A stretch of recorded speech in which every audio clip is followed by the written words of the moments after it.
Did you ever find yourself to say, I will do it. I will do it when I feel ready. Whether it's a move, is a project, or is a changes in your life that you know truly you need it. So instead of starting, you tell yourself, I will do it when I have more confidence. You wait for clarity, you wait for energy. Here's the thing. In life, you have only 3 assets: time, health, and energy. The energy can be replenished. Health often can be recovered. But the time is the only asset, a precious asset, that you're swimming against it. It never returns. So consider it as a tax that you're paying to be alive. With every delay, with every I will do it later, what you're doing is spending that precious asset of time that you have on delaying instead of on living. The irony is that the things that we wait for, like courage, clarity, confidence, are the things that you slowly build over time. But the time itself moves only in one direction, which is readiness cannot be something that you wait for, but is something that you use the asset of time and build it slowly and step by step.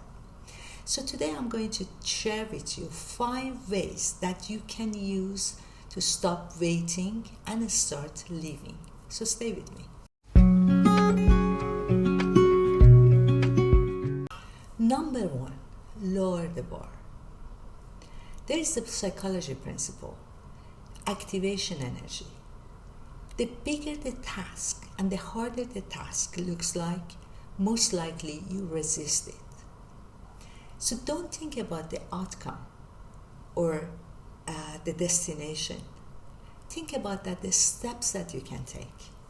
Shrink it to a smaller step. Instead of thinking about writing a book, think about opening a blank page and write 1 sentence. Instead of thinking about the outcome of health, think about 1 small healthy habit that you can add to your life today. Instead of thinking about a big change in life, think about the first step that you can take. 1 step today is 365 steps over a year. So start small and let the momentum build the rest of it. Number 2, give yourself permission to be messy.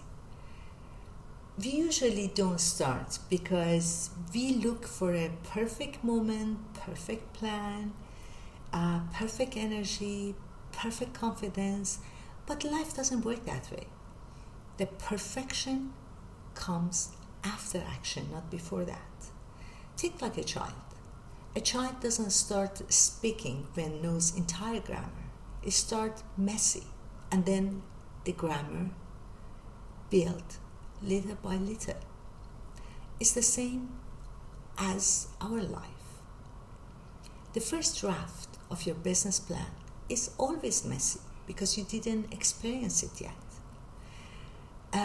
The first workout sounds awkward. So, messiness isn't a sign that you're not ready. It's a sign that you're beginning.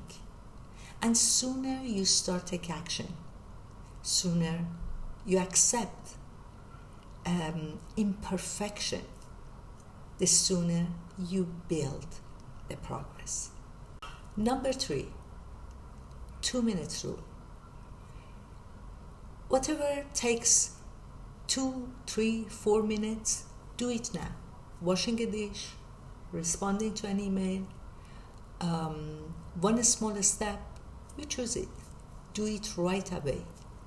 Why it works? Because usually small trigger your brain reward system.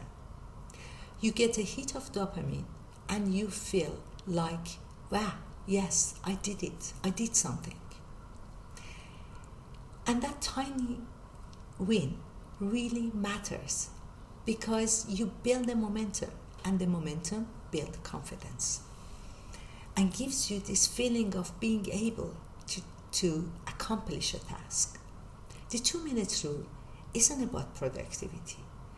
It's about teaching yourself that readiness isn't the mood, it's an action. Number 4, connect a new action to an old habit. Sometimes we don't start because we refuse to start something new, add some more tasks to our daily life.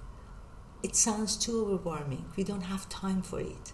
It's in our head, but our brain refuses it. We don't have time. That's why when we wait for time, readiness, and confidence.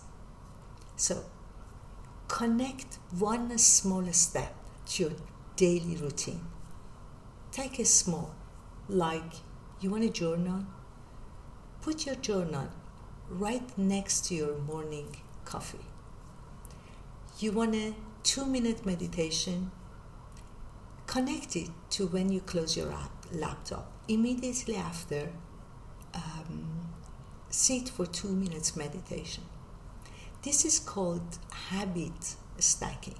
So connecting the new task to the old routine doesn't sound like something new, but little by little, your brain considers it as a connected act, extension act of the same routine that you have, and it doesn't sound overwhelming. So start small and connect it to your old habits. Number 5, reframe readiness. We treat readiness as if it's a feeling that we have to wait for to come. But readiness is not a feeling, it's an action. The feeling comes after you take an action.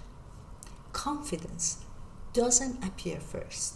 The confidence comes after when you take the first action, after the courage. Just look at the athletes, speakers, writers, all of them. At the beginning, they had hesitation. They felt awkward, and they were nervous. But they built the confidence step by step by taking action. So, by moving, they generated the readiness. Start asking yourself what step you can take today, instead of asking yourself when I will be ready. So here is the thing. Let the action answer the question, not questioning the action. So here is your takeaway. Stop waiting for the perfect moment, for the perfect energy, for the perfect clarity. Choose one small step that you can take right away, and you will build the mindset along the way. Because this is your life, not the life of your future. So, readiness is not something that you wait for, is what you build by moving, by using the asset of life and time that you have. Your time is more precious than spending it on waiting. So let me know in a comment below, what was one action that you always wanted to take? One plan that you had and you hesitated? Start small. Take one action. One small step that you can take toward it. And you will see how many moments of clarity comes after that. Write it in a comment below if you want to share it with me. So, until next time, goodbye.